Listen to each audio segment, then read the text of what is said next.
का कहता कवि के भाव बा अरे सुनबा हो भैया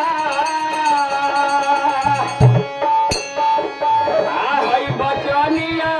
मना अरे मनवा में अइले दूत पसिया अरे मनवा में अइले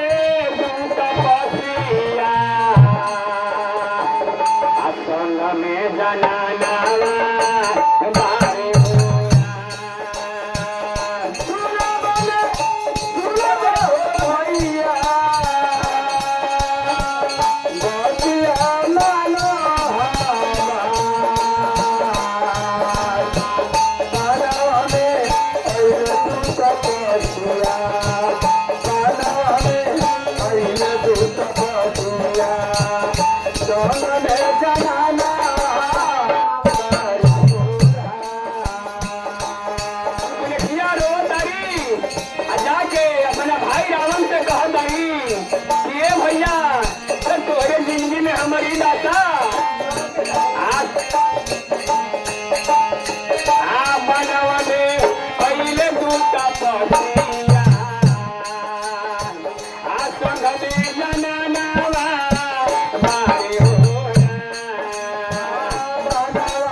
नगरिया लागे उदास या बड़े रामचंद्र की जय से बोलिए शंकर भगवान की जय जय सीताराम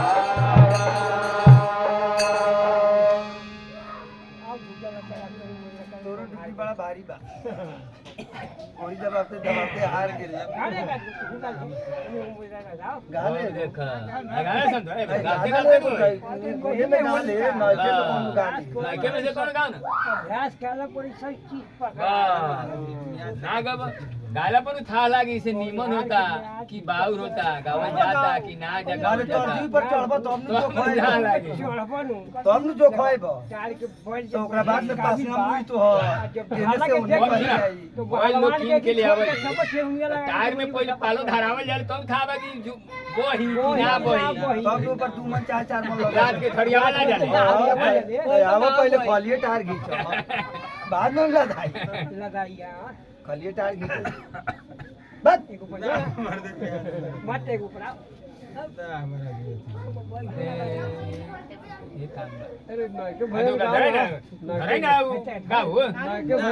काय तो हे जमने ऐसी हो जमने काम चलो अरे नहीं के भजन नहीं लगे नहीं के उका गाना दे जाओ फिल्म में गाओ ना पूछो का रे फिल्म में गाओ यही तो मैच कति अगला से मैच में गाओ गाओ खाना बजा के गाना हां यही में वैसा बात नहीं कही थी इसका वैसा बात नहीं अरे हे में कौन मेहनत पड़ता हो गावेला आवर तू बजाबो तो और कम मेहनत होता है जाना महाराज नहीं इधर का तान लेता हूं ना ना ना वो अपन पाछा से रहता हूं सर आओ आओ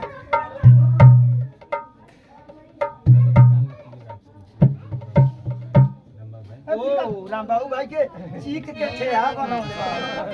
ए भाई जो भजन ना बा ना तो पढ़ाने के का पुराना भूल हमने ना और में लगाया जा कर पढ़ाया आगे जान नहीं को